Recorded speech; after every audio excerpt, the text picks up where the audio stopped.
Good morning. Rob Browne here with you, broadcasting from the cold and chilly Memphis.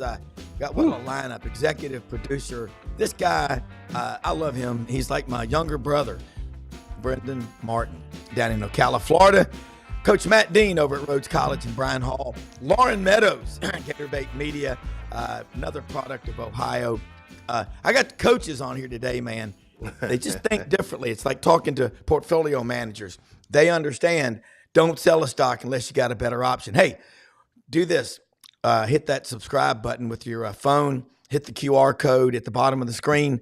Smash subscribe. Tell your friends and your neighbors and your family. We do this. It is a passion, man. And we have great sponsors and an incredible audience that's growing every day. That's what we're here for, okay? A lot to cover today. We're going to get into recruiting on the SEC. It's still National Signing Day. Yesterday, today, and Friday. So still plenty going on, but no controversy at all about the playoff rankings. People are just completely content with what they are. That's what you do it for. I'm convinced that the playoff committee does that to elicit a reaction. So that's okay. Brendan Martin wearing the good-looking hat. You know where he got that hat? Hewlett and Dunn Boot and Clothing Company on the historic square in Collierville, Tennessee, which is the eastern edge, Memphis, Germantown, Collierville. And it's right down the street from another one of our sponsors, LandersFordMemphis.com, number one Ford dealership in the Mid-South. Look, gentlemen, where do you start yesterday on National Signing Day? There's nothing like a guy, Jordan Parker at Parker High School. Jordan in Birmingham has 8 hats on the table. And puts on an LSU hat. And this is a big human. He puts on the hat. It looks like a yarmulke. It's so his head. He's a big guy. Finally, he puts on the Auburn hat and says, as his parents are on either side of him wearing Auburn hoodies, then he says, I'm going to Auburn University. Like, why the drama, Lauren, Matt? Anybody want to take a gander at that? I guess it's just fun when you're 18 to have a lot of people fawning over you. But once you get there, it's a different story. Well, I'm not for the drama. You know me, Rob. I'm not for the foolishness. I mean, You're I think old school. you go, 2 or 3 hats, pick one, go with it. I mean, I don't know if you guys saw the viral clip of the young lady who's one of the top hurdlers in the country, is going to University of Florida, and she runs up to the hurdles and runs up to the hurdle and runs up to the hurdles and runs up to the hurdles and runs up to the hurdles, and you like, just get over the hurdle, please. Right. And then you think, okay, she's going to go to jump in jeans and a sweatshirt, hit the hurdle, and it's all going to be for naught. But finally she does, and she jumps over the hurdle. And I mean, who wouldn't want to run track for Miles Holloway here in Florida? But I'm not for the drama. I think, you make it plain. I think you go up there because it's a business decision. It's a decision that could affect you for the rest of your life. And I think but that's just generation, man. Now, I coached for years, Matt coached, the kids that I coached are now having kids that are going to college. Yeah. And I think it's that generation, and they like the show and things like that. And I'm sure that the coaches don't necessarily care for it, but they can't say much because, hey, especially if the kid comes to your school. But the drama, but at the end of the day, and we've talked about it on your show and my show, you got to get down to the business of playing football. And yesterday, a lot of quality football players, are going to have the opportunity to go to some really good schools, get an education, earn a little money, and play some football. And at the end of the day, that's what it is. And you look at some of the recruiting class, I mean, some phenomenal talents. I mean, you look at Florida's class, very good class, but 8th in the SEC, which just speaks to the level of talent that is in this conference and what is available to some of these coaches. And then things are going to get real interesting with the transfer portal as well. So, kind of started off a lot of good football players and some really good classes. And like I said, when Florida is finishing 8th and they're pretty pleased with their class, that lets you know the talent level that exists, basically nationwide. Yeah, Matt, I think 10 of the top 16 classes yesterday on National Signing Day. Then there's today and tomorrow left, but most of the impact was felt yesterday. 10 of the top 16 in the SEC and Oregon. I mean, Oregon recruits nationally. Yeah. Kind of speak to that because they are building. They just go from one coach to the next, and it just keeps happening. It ain't by accident. Well, obviously, guys, I'm a little biased because my son's the director of player personnel. So I'm going to tell you, Lauren, you're 100% correct. I see some of the content on social media, and I talked to my son, Ty, and he said, Dad, it's just the world we live in. Like, for example, every time you see a commit paperwork come in, you're going to see a little bit 35 to 40-second blurb on social media if you follow your institution's social media in terms of signing day. So it's a cinematic thing, too. One thing I'll say about Florida, I don't care if they're 8, 10, or whatever. They got the quarterback right. And as long as Lagaway's there, they're going to have a chance to win a lot of games and get in the playoffs next year and honestly get in the SEC championship game. And I know that's probably a bold statement after a 7-5 year, but the way they finished right now, them and South Carolina are two teams that you would not want to play if they were a 12 or 11 seed. I'm just being completely honest. And then, finally, besides the signing date, and this is what's so complex now, I'm even talking to my son, and they're having meetings with players during their bye week 2 weeks ago on portal management, which guys are going to leave, which guys are going to stay. And they're trying to compete for a national championship. And finally, I'll just speak to Dan Lanning. He has been an incredible influence in that locker room. Oregon was built back in the Rich Brooks and Bellotti days, and Chip Kelly had some nice teams there. But Dan Lanning has tried to make them, if you haven't watched Oregon play, in 3 years on the line of scrimmage, they resemble an SEC team. They didn't resemble that when he got there. Yeah, they're starting to be more physical on defense. They had against Washington guys, they tied a school record, 10.5 sacks. Damari Caldwell, they got from Houston on the interior. Derek Harmon from Michigan State. I really love Kobe Savage, the portal guy from Kansas State. So Dan is recruiting high school kids every year, but he's going to go in the portal for position and need. And if you are not managing your program almost like NFL free agency guys right now, you're look what happened to Mac Browne. I love Mac Browne. One of the best men in America. No doubt. Absolutely. But this level of recruiting and portal managing and dealing with Rob, those things you talk about on signing day, it was time. And unfortunately, sometimes the hardest thing as a coach to do is let go. Well, I did it after 26 years and went into administration. And I can tell you, there are days I miss the heck out of coaching. I don't miss getting on the charter bus, but I do miss practice, and I do miss game day. But it's a really fun time. And, like right now, Rob, I hate to say it, but even though Auburn 5-7 is not bowl eligible, you miss some practices, it helps you in recruiting right now because all your attention is focused on the portal right now and finishing up the signing day. It is. And I think both of y'all are so spot on in your assessment of it. You miss the practices. It's the day-to-day relationships. And just, again, look at all of us volunteer coaching our kids' sports. I mean, over the years, I did it 14 years. God, it's a privilege. It's an honor. And you also have to shoot straight with these kids. I don't care. They're 12, 13, 14. You better learn. If you quit out here because this is too tough, you will quit everything tough the rest of your life. And if you don't teach them that now, they'll never learn it until it's too late. And looking at what's going on, Lauren, across the SEC, Gators 10th, 11th in the country, 8th in the SEC. All things are relative, but Florida has an elite level quarterback. Let's kind of bounce around the SEC. I'm going to point to Exhibit A here in the background, this chart of the SEC schools. But you look at if it's a recruiting class is a success if you meet your needs, okay? So, Alabama, Arkansas, Auburn, Florida, Georgia, Kentucky, LSU, Ole Miss, Mississippi State, Missouri, Oklahoma, South Carolina, Tennessee, Texas A&M, Vanderbilt. Vanderbilt, perennially the cellar dweller of the conference. They go 6-6 this year and beat the number one team in the country, Alabama, who will get in the playoffs. Lauren, name me another conference in America, top to bottom, that's anywhere close to the SEC, but also we cannibalize ourselves.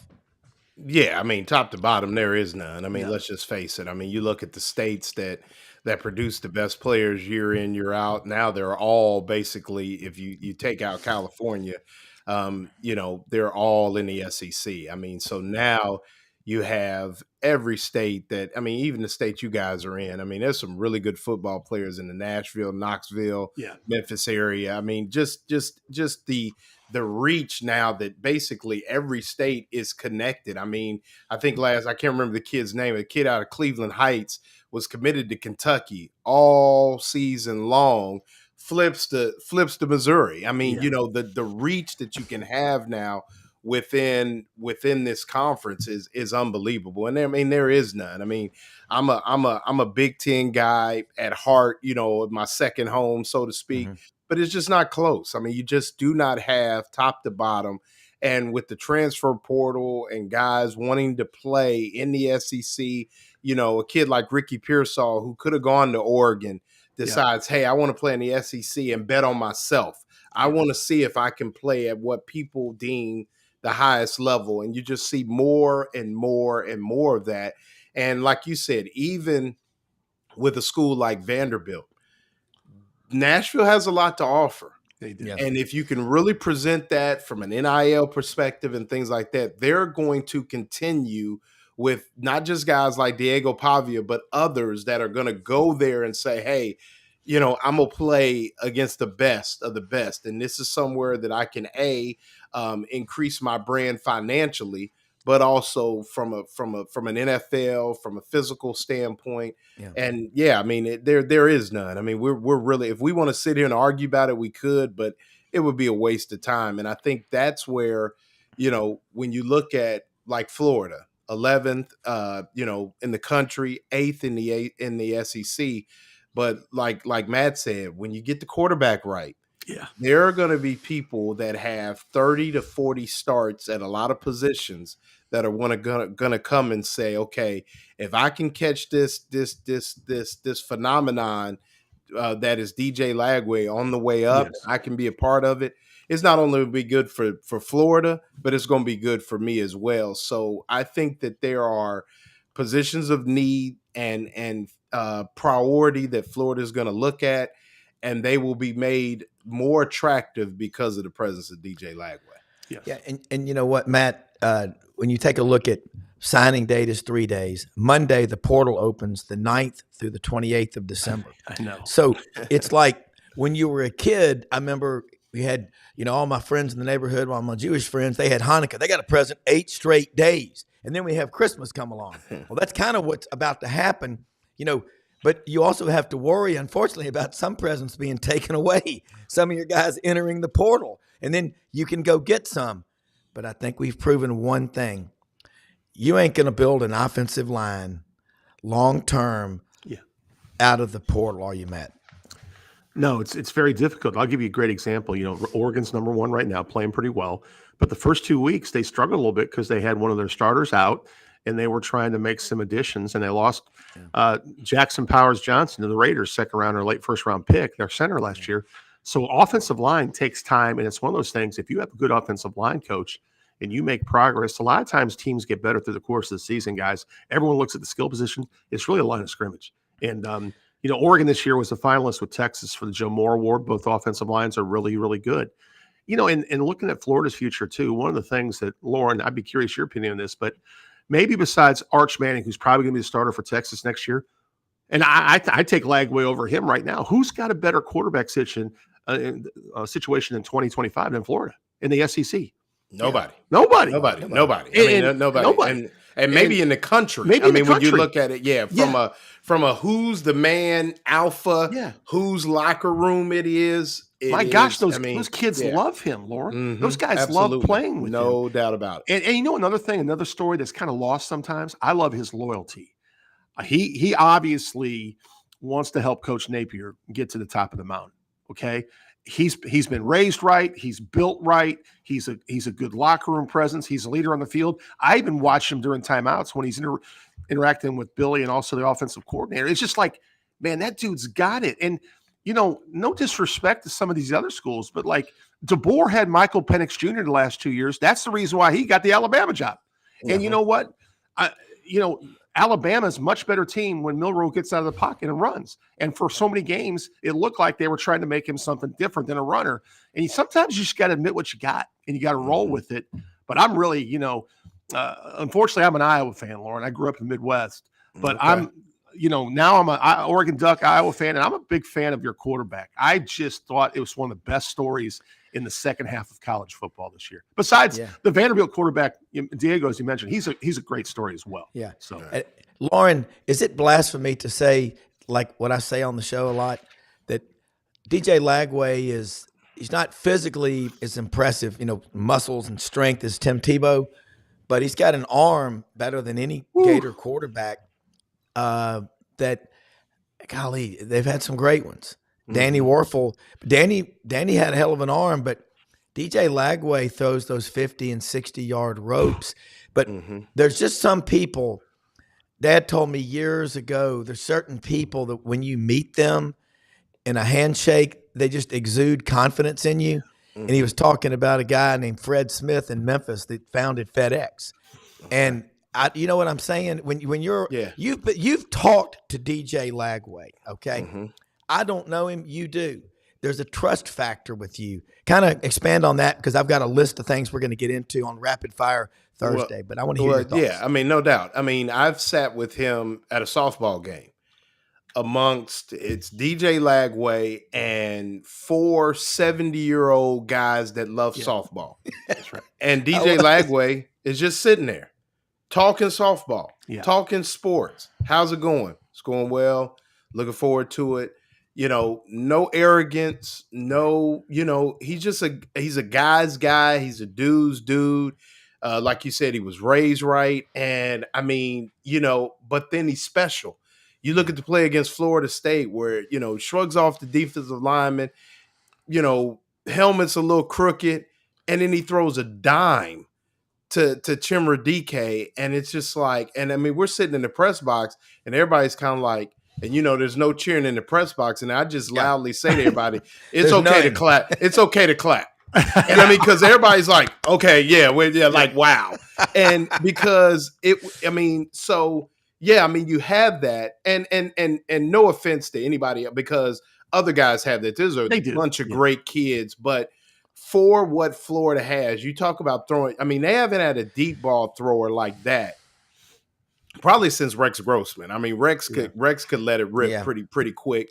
Yeah. But I mean, with the flick of the wrist, no feet on the ground, anything like that, the ability to put the ball on the money on the deep shot is just something that he excels at. And they, from an X and O standpoint, and I'm an X and O guy, they have not even scratched the surface on his ability to run the football yet, which is going to give them another facet in the run game. And just one more thing that Monday through Thursday as an opponent, you got to prepare for.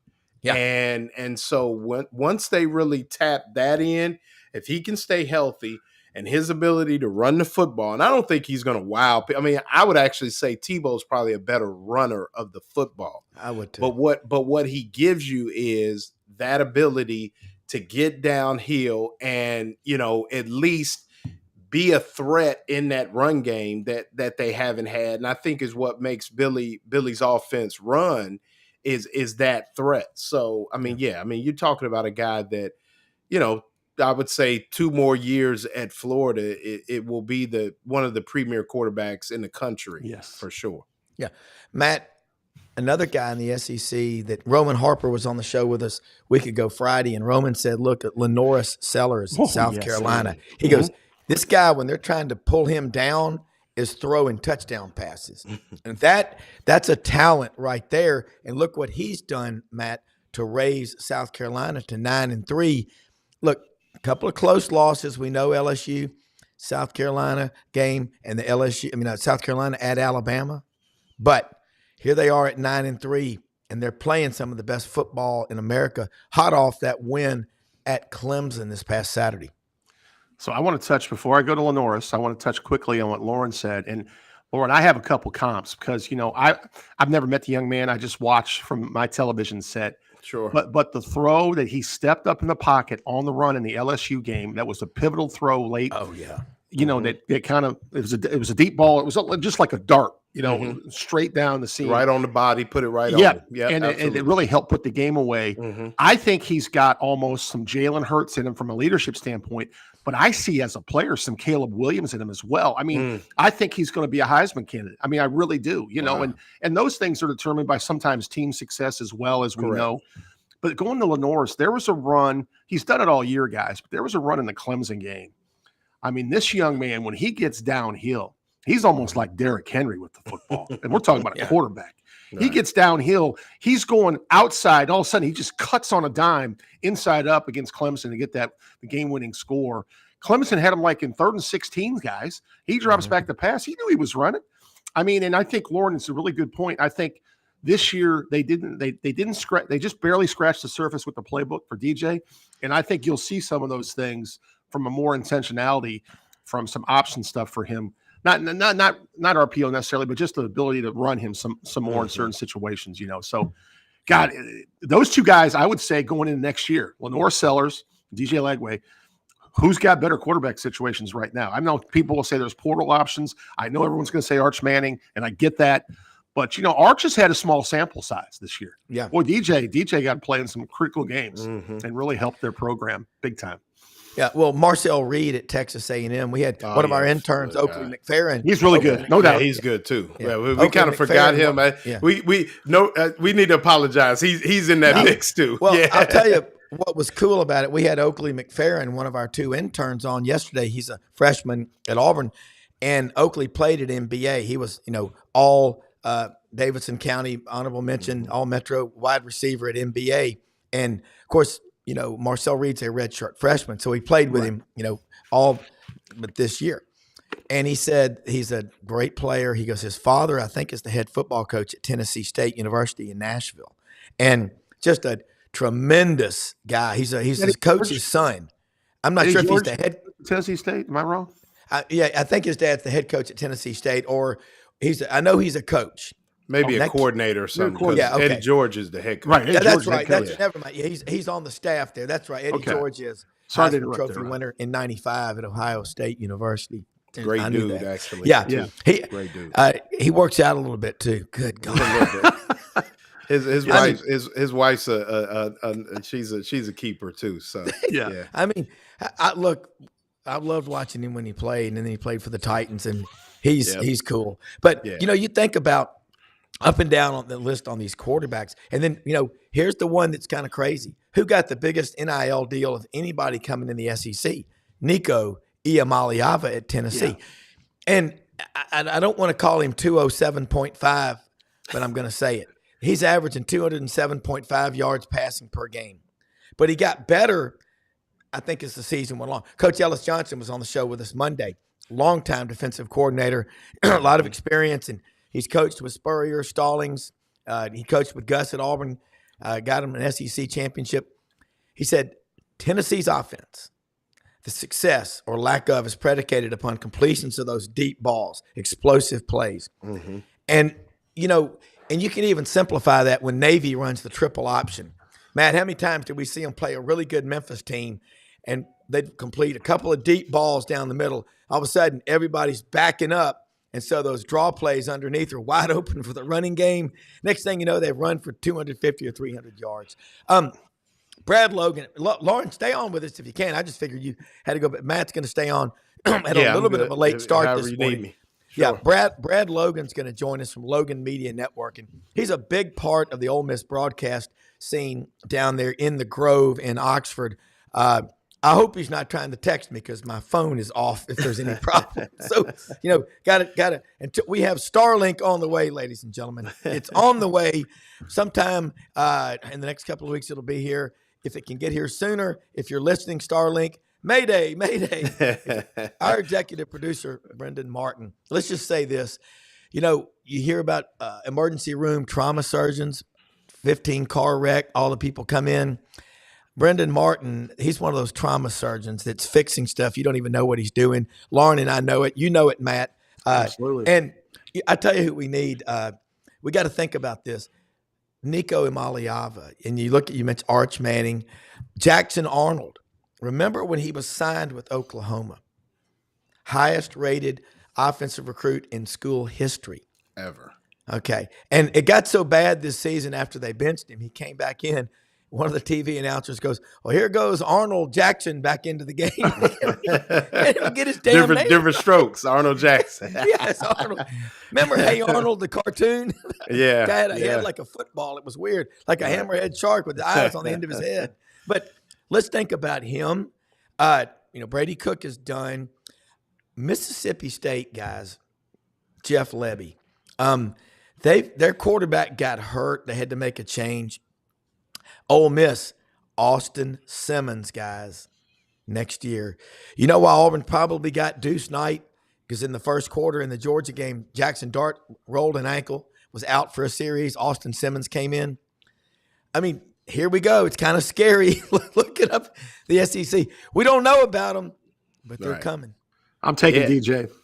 Yeah. Well, yeah. I mean, no. I mean, but it just speaks to and then you guys were talking about, you talk about recruiting. It is there is not much difference between, for instance, I'm an old receiver coach, so there's not much difference between the number one receiver in the country and the 10th best receiver in the country. Right. It's how you coach them. It's their approach to the game. It's how they understand the game. And, I'll give you a perfect example. If I got the 7th best receiver in the country and he's playing for Billy Gonzalez at Florida, you might as well pencil him in as a first rounder. That's right. I mean, because the ability to, and as someone who prides himself in taking average kids and making them better when I was a coach, there is something that you talk about a Mac Brown. Mac Brown at his height at North Carolina, when I was in Durham coaching there, he could make you believe that you had everything you needed to be as successful as you needed to be. And it's guys that can do that sort of thing. So, when you look at these guys, I mean, all of these guys are talented football players. I would even say with some changes on offense that Jackson Arnold could still reach the potential that, I mean, we've seen it. We've seen things change. And so you have all of these players, but I think that speaks to it used to be none of the good quarterbacks came from the SEC. Right. Now they all do, and so I think that's, I think that's just to where this game, not to even talk about basketball, but like last night, it was like, what was it, 10-2 so far in the ACC, SEC. I mean, look at the SEC in basketball. I mean, just the level of talent throughout this country and guys that are showing up at these schools in the Southeastern Conference is unbelievable. Yeah. All right, let's do this. Brad's going to be on with us in just a minute, but it's National Signing Day. We've been talking a lot about recruiting and what's coming back next year.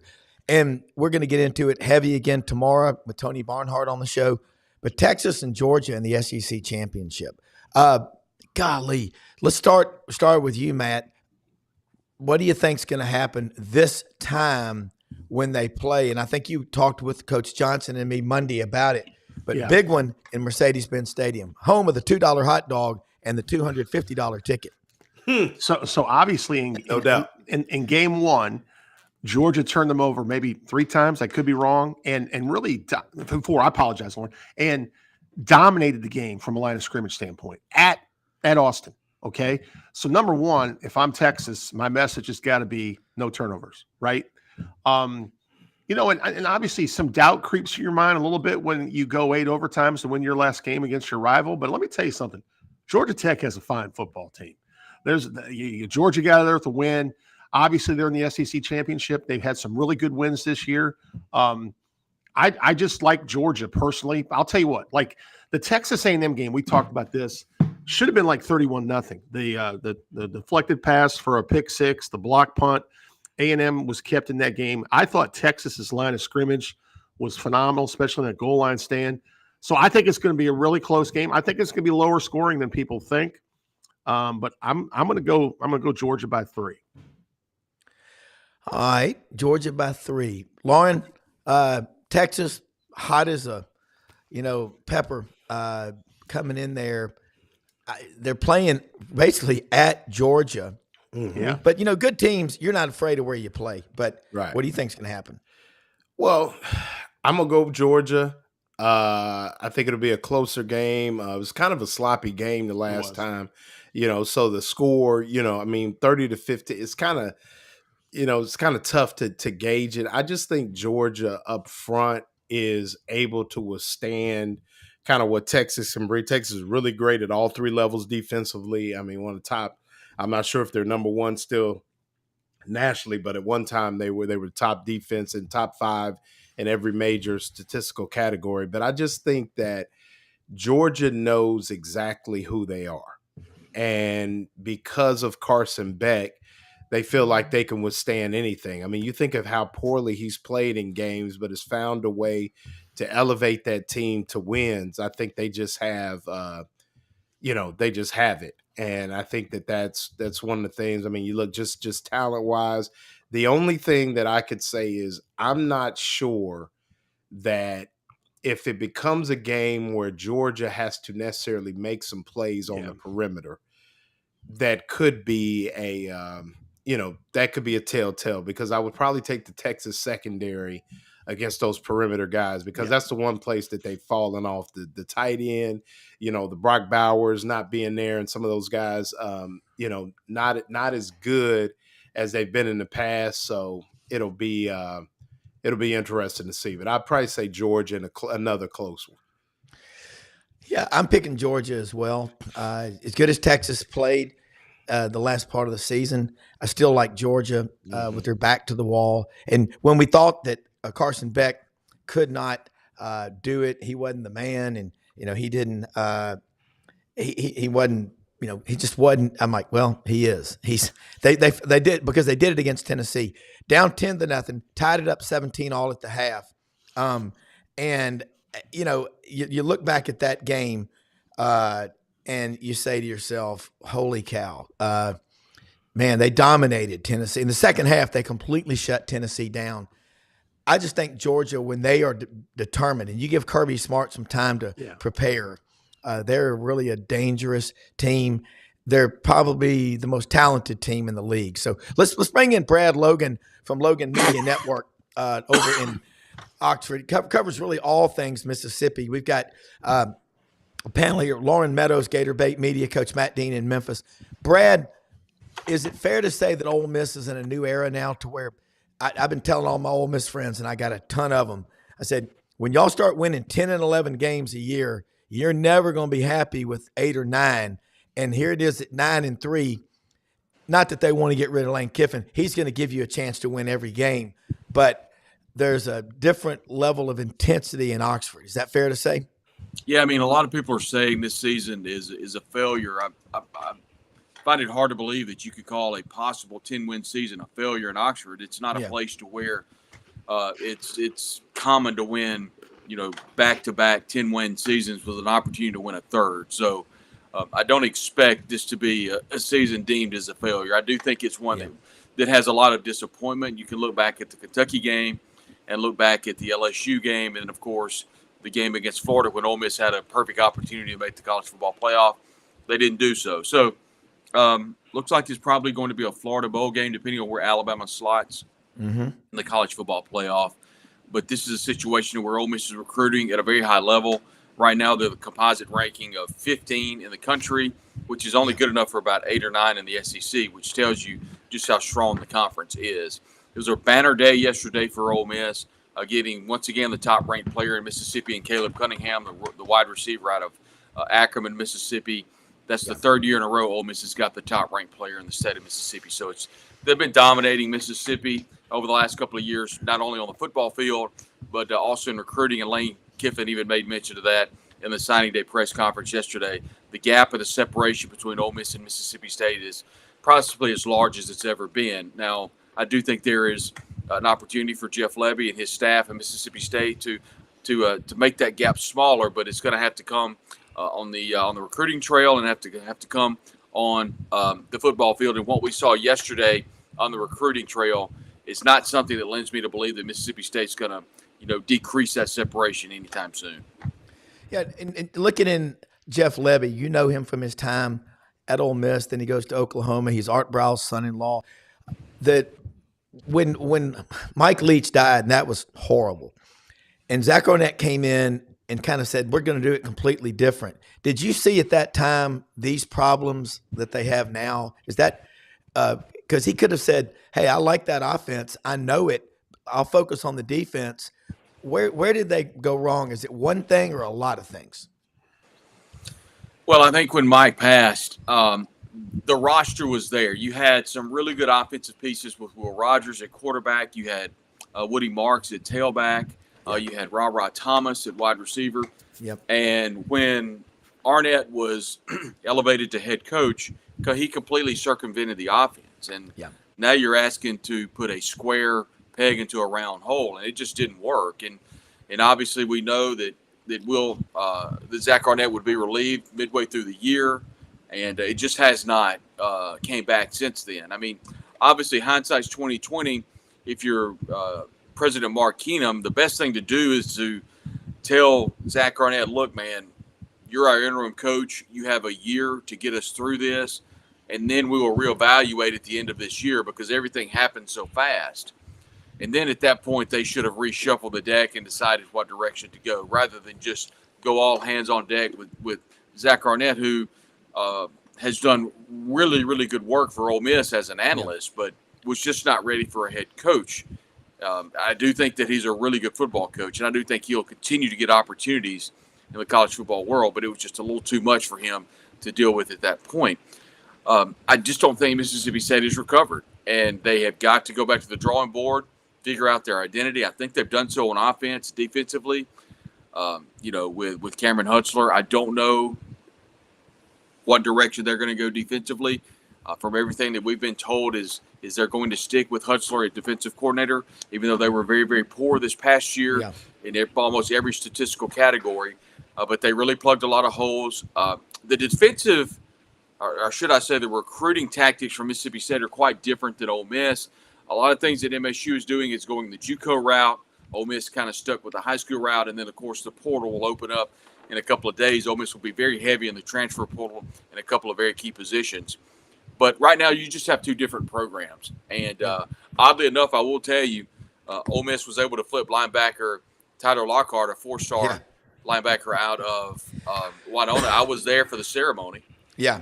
And everything's appeared to be okay. And I get a text at 8 o'clock that he has flipped back to Mississippi State. And I was like, how do you flip back to a program when you've already signed with another? So the craziest recruiting story I've ever seen. You've got a kid throwing up a land shark, and then 2 hours later, he's getting graphics from Mississippi State. Only in the state of Mississippi can this happen. Only in the SEC, Brad. Look, Brad Logan Media Network. Brad, you are. I'm tell you what. You might have the best set of any guest we bring on the show. Are you from Bruce or Pontotoc? I grew up in rural Calhoun County, Mississippi, but this is just kind of something I do with Max South Sports. I do a couple of shows for them, so they had a lot of hand in my backdrop. Let's just say. I'm just telling you. My friend Jeff Wills and his wife Leanne, they really like you a lot. I'm just telling you, guys, love having you on. You are so thoroughly prepared, and I know you do it. They do a show, Lauren and Matt, down in the Grove by the Pavilion, isn't it? Before every game, kind of like the ESPN Game Day set that y'all do. And I mean, this is where the world's going, streaming, like what we're doing. Lauren, Matt, jump in here with. I know Matt, you've got to go in a second, so you may have a question for Brad before you have to go. Yeah, last thing I want to say is, Brad, I think one of the things that Coach Lanning has perfected reminds me of Coach Lanning in Oregon, where my son works. It's just a combination of high school recruiting with the portal position of need recruiting. And I think he understands the model, the current landscape, as good as anyone, if not the best in the country. And I just think that's important these days. I think you have to hit the high school market, and you're going to win some, you're going to lose some, but then you also got to reassess what you need positionally and then go out and get in the portal. And Coach Lanning's done a great job, but Coach Kiffin's done a tremendous job as well. So yeah, Matt. I will say that Dan Lanning I had no idea you had family ties to that staff. He is the poster child for what you want in a head coach. Not only in any demographic, any part of the world, the way that they handle social media, having a donor base that he has at Oregon, and quite frankly, how you handle recruiting. And I think what Coach Lanning is doing with his supportive staff and what he's doing in the world of recruiting, the perfect encapsulation of high school recruiting versus how much you go to the portal. Yeah. And I think Lane Kiffin is a lot of that. I think Dan Lanning, I agree with you, Matt. I think they're very similar. But I think it's funny you said Dan Lanning. He's someone that I've talked a lot about, is the closest thing to a Nick Saban clone right now in college football than you can find. And I really like that team this year. And I think Dan Lanning is a couple of national championships away from being that prototypical Nick Saban type coach. And I think eventually you're going to hear Dan Lanning's name with some incredible numbers when you talk about big-time programs across the country. If you let a big-time program like, for example, at Ohio State with a Ryan Day that maybe can't get over the hump against Michigan next year, or maybe somehow falters down the stretch, someone like a Dan Lanning would be huge at one of your bigger players in college football. Not to say that Oregon's not, right, but your preeminent players in college football in the Big Ten, the SEC, he is their prototypical football coach. Yeah, that's Thanks, scary. Guys. All right, Matt, we'll talk to you this week. Thank you. Take care, Lauren. Good to see you. Have a safe trip. Yeah, Have a good luck. time. He's on his way up to Indianapolis for the Big Ten Championship, which is where, by the way, Rex Grossman's from. Lauren, Gatorbait Media, jump in here with Brad Logan.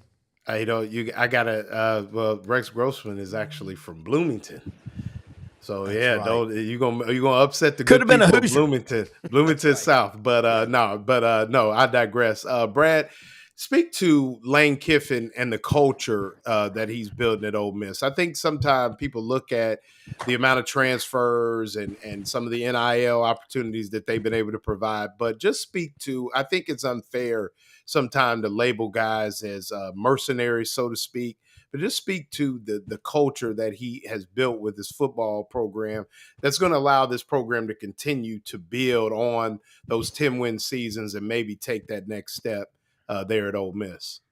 Yeah, I think you look at and that's an interesting word that you use, as mercenary, and I hear that a lot when you talk about the Ole Miss roster. And what I mean by that is Ole Miss goes to the portal and gets a lot of players. I mean, their defense is probably 95% transfer portal players, but there was a lot of cohesiveness on that defense. So I think both things can be true. Number one, you can be transfer heavy laden, but number two, you can have a culture.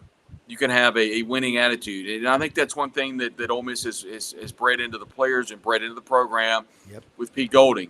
You look at someone like a Jared Ivey, a defensive end. You look at someone like a J.J. Pegues. You look at someone like a Jackson Dart on offense, Trey Harris on offense, Jordan Watkins on offense. All of those are transfer players, Caden Priest going at tight end. But what you have in all that is a very cohesive unit, both offense and defensively. They play together as a team. They are the bedrock of this football program. But they're also transfers. I mean, they've been in the system for some of them 2 years, some of them 3 years, and then some of them like a Walter Nolan, a Pooh Paul, or 1 year. But it's all about how you adapt. And Lane Kiffin has talked a lot about in his press conferences about not staying inside the box or not even stepping outside the box. He's all about creating a brand new box. And so what Lane Kiffin is doing, I think, is very similar to what Matt was saying about what Dan Lanning was doing, is understanding the culture before, changing that culture just a little bit, molding it like you want it to, creating your own particular culture, and then seeing the future. And that's one thing Lane Kiffin's been able to do, is see through the trees and see kind of what the world of college football is coming. He talks about a pro mindset, and with that pro mindset, I think there are some disadvantages to that. It's less contact. It's not as much of your prototypical college football bull in the ring type defenses practices, but also that pro mindset is salary cap. It is understanding what positions you're going after during the offseason, both high school and transfer portal. And three, it's preparing teams and preparing players for the NFL. Very simple. Caleb Cunningham, the 5-star wide receiver from Ackerman, told me yesterday he came to Ole Miss for 2 reasons. He came to Ole Miss for one reason, because they get NFL players in the league, specifically wide receivers like A.J. Brown and DK Metcalf and Dawson Knox. And 2, he came to Ole Miss because of Lane Kiffin. So Ole Miss has those 2 things going for them. And to me, Lauren, that is what you talk about, is laying out a pro mindset and laying out a culture when you get players into the league and you get players wanting to play for your program. Right. Yeah. I mean, you look at you're about to get another receiver in the league, Trey Harris, who, if he wouldn't have got hurt, I think would have won the Biletnikoff. So, definitely I mean, he's been, and that's what I said. I think that sometimes those of us that look on the outside looking in, kind of see it, like you said, just a bunch of hired guns. And I think it's unfair to coaches who grind on a daily basis when you just look at it and say, well, the only reason they're winning is because they have all this money and they're spending this money. There's a Monday through Thursday process that occurs, and I think Lane Kiffin should be given credit to that, particularly at a place like Ole Miss, where that's not always been it may have been the standard, but that's not always been the result that they've gotten, from some of those teams. Yeah.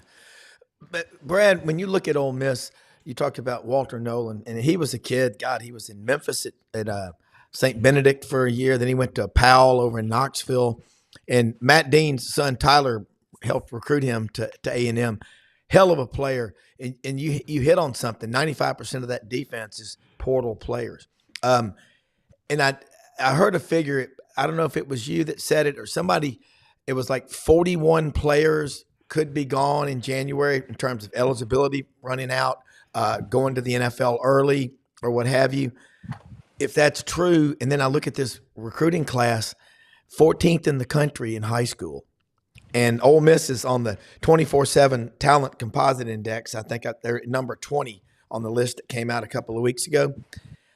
Does that factor in players' rankings from high school when they come in from the portal, or do they get a new portal ranking? Because, Ole Miss, whatever they do in high school, they're going to do even better in the portal. Not many schools can say that. They 24/7 Sports and On3, I believe, they receive an updated value of a transfer portal. So they have a new composite ranking, from what I understand. You talk about how many players are not going to play in the bowl game. It's really irrelevant. The only thing that really matters when you talk about this particular bowl game in Florida is allowing some younger players to play. Secondly, you have a lot of these players that we talked about, or at least signed with Ole Miss yesterday. They're going to be early enrollees, so they can begin practice. They're going to get 30 practices between December and January, whenever the bowl game is, to get ready for, their season next year. So that says a lot about, so many people are bogged down with, was this season a failure? I've already said I can't call a season a failure if you win 10 wins at Ole Miss. Agreed. It was a disappointment, yes. So everybody's really bogged down as, the dam is broken. It doesn't matter. Ole Miss is not making the playoff. Everything's dead and gone. There's some truth to that, about 5%. The rest of it is not true. That Lane Kiffin is getting ready for the next go-round, which is next year. And then who's to say next year or the year after we won't have a 16-team playoff. So I think by having those 30 practices, allowing Austin Simmons to get some reps at quarterback, depending on who's coming back for the bowl game and that sort of thing. But Ole Miss has a ton of young talent on the offensive line that they need to get some game action. They've got a lot of talent across that defensive front, some 5-stars that signed last year, and not to mention how much of a portal grab they're going to get this year.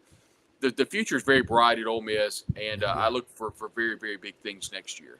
Yeah, make sure for the record, I wasn't saying 41 guys were not going to play in the bowl game. I should have prefaced that by saying after the last game, there's 41 guys that could be gone from eligibility. I don't know the specific number. But if you told me it was 40, I would not be surprised at all. Yeah, and I'm trying to figure out. I'm not sure where I got that, so I don't want to say. But either way, most of them I'm sure will play in the bowl game. But living in Memphis and watching the Ole Miss fan base, it's been a lot of fun because there used to be the Grove was you went for the tailgate. Now they're going to the damn games. I mean, and you see it firsthand out there doing your show by the pavilion. But then you got Ole Miss basketball. And I know you love basketball too. We hadn't even started talking about basketball. We'll get into that more. But you got Chris Beard there, the pavilion. And man, that is a great place to watch. Hey, they also have great food there, Raising Cane chicken tenders. Very few sports arenas have any good food. Brad, looking at this SEC championship game, Ole Miss played Georgia, dominated the game, won 28-10. You didn't play Texas. You did play Oklahoma. What do you see happening Saturday in Atlanta? Georgia win, Texas win. It's a rematch. I like Texas a lot. I think they've kind of got to pave the way. Quinn Ewers has looked really good this year. I think Texas also gets a little bit of a bad rap by saying they didn't play anybody. Well, if you start looking through their schedule and seeing who they played, and maybe some teams that we didn't think were very good are actually the teams that are pretty good. So I think the SEC as a whole this year, with the exception of maybe Kentucky and Mississippi State, were really good this year. And this has been a fun season to watch. It's been a lot of upsets. And people that said that the college football playoff compounded with the NIL are going to break college football, well, that's obviously not the case.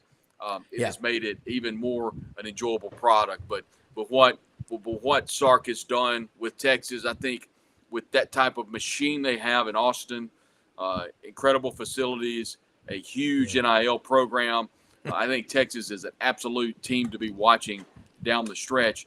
The team, I just can't get away from Oregon. You talk about the world of college football. I love what Dan Lanning is doing. And that's my team to win it all. I really like Oregon this year. They've got a top to bottom, a really good football team. Yeah, it is amazing because you've had a series of coaches that have gone out there. And it didn't just happen in the last 10 years. I mean, you go back, Rich Brooks, Mike Bellotti, but they've always – the one area where they've not been as strong, Brad, has been the line of scrimmage. Say something real quick, Brad, about Landers Ford, number one Ford dealership in the Mid-South. LandersFordMemphis.com, open Monday through Saturday, 7 a.m. to 6 p.m., the service department. Great service department. They will actually pick you up at your house and bring you. It's a convenient service. Sales for autos, cars, trucks, SUVs, Monday through Saturday, 8 a.m. to 7 p.m. Ask for Brad Bellamy, the general manager, our good friend. They'll walk you through the process. It's a great dealership, Poplar in Houston Levy, LandersFordMemphis.com. If you didn't buy your last vehicle from Landers, you probably paid too much. Brad, another thing before we let you go, you look at the SEC in football this year, and Ellis Johnson was on the show with us Monday. Are we cannibalizing ourselves to a point where it's hurting us? And do you also think this will kind of shut down the push for 9 or even in extreme cases, 10 SEC games a year? Where do we go from here? I think we're closer than we've ever been to a two conference superpower conference, whether it be the Big Ten in some form of the Big 12 and the ACC, maybe a third power conference than we've ever been. And so I expect that to happen. We've got to have some type of collective bargaining. We've got to have some type of college football commissioner overseeing all of this. Right now, the SEC and in large part the Big Ten are running rampant with incredible NIL programs with no regulation whatsoever. There needs to be some type of regulation. And I'm not, I don't know the collective bargaining, just like the NFL is perfect, but I know they've got it pretty much figured out. And you're always going to have teams like Texas, Ohio State, and then you're always going to have teams like Vanderbilt, Mississippi State. And the NFL has that. I mean, you got larger market teams and smaller market teams. So I do think there's a happy medium somewhere in between. But right now, just running roughshod and cash flowing all over the place, it's not good for the sport. And I think at some point, Greg Sankey's name gets brought up a lot. I mean, maybe it's Ward Manuel, the college football playoff chair.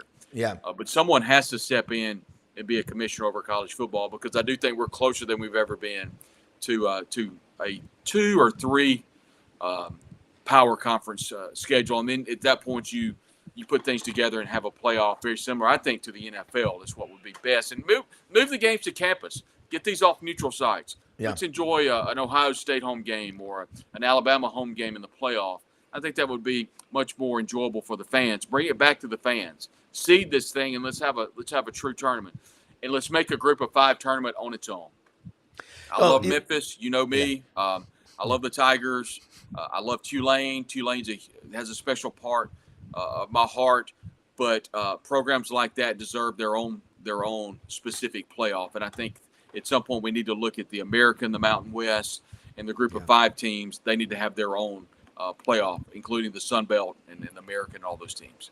Jackie Sherrill said that on this show a couple of times in the last few months. He said, I guarantee you have a conference, the superpowers, and he talked about this 32 years ago, and then you have one like with the Memphises and the Tulanes and the other schools, it'll be just as important to them, Brad, as it is to the schools like Ohio State and Alabama and Michigan. And I think that's where we're going. I agree with you.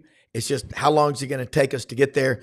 And I will say this. The one thing you don't want to hear is that Larry Ellison has been spotted at dinner with one of your top recruits, the CEO and the founder of Oracle. The guy's worth over $200 billion. I mean, that's just change. I don't know what he helped Michigan with, or his wife is a big Michigan fan now, but it is a scary thought. Brad, I know you got to get going. You got a busy day ahead of you. Let people know how they can follow you because you're putting out great content, and we'll get you back on here very soon talking some Ole Miss basketball. I know you cover all things in the state of Mississippi, and I'm with you. Back-to-back 10-win seasons for Memphis. They go down and get that big win at Tulane the other day. There's got to be a way where they can feel like, okay, we have a championship course as well, because we know as the system as it is now, one, maybe in an extreme case, two at-large teams from the group of five conferences can get in. That's going to have to change at some point. But again, let them know how they can follow you. And always appreciate you being on with us. Yeah, Twitter X, Brad Logan COTE is where the main hub is. We're Brad Logan Media on Facebook. And then we're, of course, a member of Inside the Rebels. We work there for the good folks at 24/7 Sports. That's at reps247.com. All right. Hey, thank you so much, man. Appreciate it. Thank you. Appreciate you, Brad. Lauren, and we're going to wrap it up here. Let me say something too about again. Except what can we say about Brendan? We're working through some issues. A lot of cyber shoppers right now. Starlink is on the way, folks, and it's going to be awesome. But I want to say something about Winter Timber Outdoors. You saw the QR code up there a minute ago. Located down in Athens, Alabama. They have a growth plan to cover the whole Southeastern Conference footprint. They broke ground a couple of weeks ago at the new store down in Auburn on Opelika Highway. They're looking at Athens and Fayetteville and all these different markets. They have all your shooting sports covered. Over 2,000 shotguns, rifles, and handguns with a fully trained staff. They'll get you what you need, what you can handle. And if you turkey hunt, dove hunt, deer hunt, quail hunt, goose hunt, grouse hunt. If you're a big game hunter, you're going out west to get you a Dall sheep, like Jim Shockey. He shot every mammal in North America. He needs to be shopping at Winter Timber Outdoors.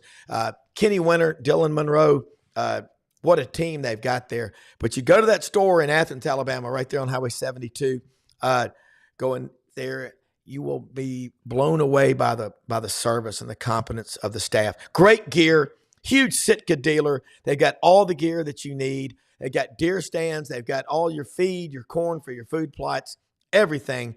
Winter Timber Outdoors. Proud to be associated with them and have them. And also, it is Christmas season. They're open now every day of the week, including Sundays, 12 until 5, and then Monday through Saturday, 10 a.m. to 6 p.m. Hewlett & Dunn Boot and Clothing Company. Now, look, you live in Memphis, go out to Collierville. Got the square out there. A lot of great restaurants out there to eat at. Hewlett & Dunn has over 7,000 pairs of boots for men and women. They've got great-looking women's clothing, women's purses, bags, luggage, Barber, Filson, STS, Duckhead, Old South, Devil Dog jeans. Lauren, these Devil Dog jeans are great. It's a World War I Marine started the company, the Devil Dogs Marines. They're awesome. If you're a 34, you'll wear a 32. That's the way they fit. Makes you feel good about yourself, especially when you've been going back and forth to the table and the feedback on at Thanksgiving and Christmas. As Elvis used to say, I love holidays because holidays means getting together with friends and family. And when we get together, that means eating. And I love that. Excuse me, pass the salt shaker. Unscrew the top. Some of that. But golly, man, it is an awesome place. Hewlett & Dunn, Charles Hall, the owner, his wife Laura, make it the homiest, most friendly store when you go in. It's just great stuff. And they've usually got a 50% off rack. They always do. And they're bringing in new stuff all the time. They've even got handmade belts and leather from the Amish. Man, it's an awesome store, Hewlett and Dunn Boot and Clothing Company.com. Hey, most often we see the face of Christ in the least among us. We're the most blessed people in the world. The stronger you make yourself, the stronger you can be to help others. And Lauren, I want to say something. My wife, Audrey, works at a clinic. She tests kids.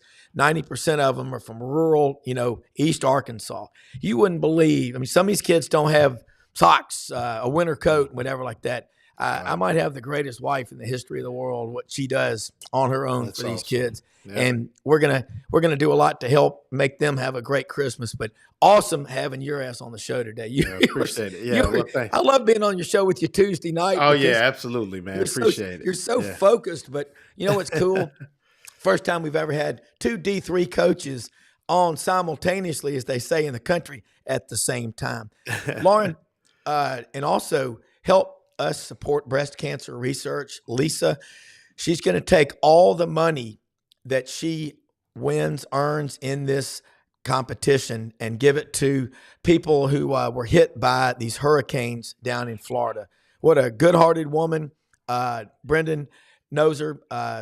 Anything we put on this show, we're trying to help other people. And we thank you so much for watching us every day. But Lauren, the story continues to evolve in the SEC. But DJ Lagway, when you give people hope and you got a quarterback and you've been around him, if you ever want to bring him on this show, the night show, I'd love to just hear his philosophy. Right. I know he's a Texas kid, but there's so many great stories right now. So anyway, thanks so much for joining us, everybody. Absolutely, man. We'll be back tomorrow morning. Yeah, and for executive producer Brendan Martin, thanks for watching. Hit all those buttons and subscribe. We'll see you tomorrow. I have a good one. Same here. You do. Hope Brendan, there he is. Okay.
In a perfect world, you'd set a health goal and results would happen overnight.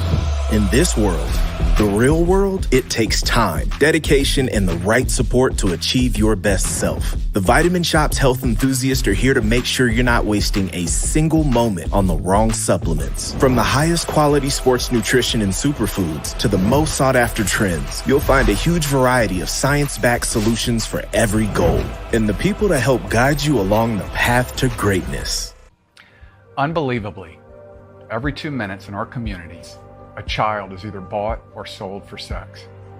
I am Ari Dickey, board member for the Nashville Anti-Human Trafficking Coalition. Join me and millions of others in our fight against human trafficking and for its victims by helping to educate the most vulnerable among us, our middle and high school students. Go to nhtcoalition.org, become a partner, and help keep our families safe, because none of God's children are for sale.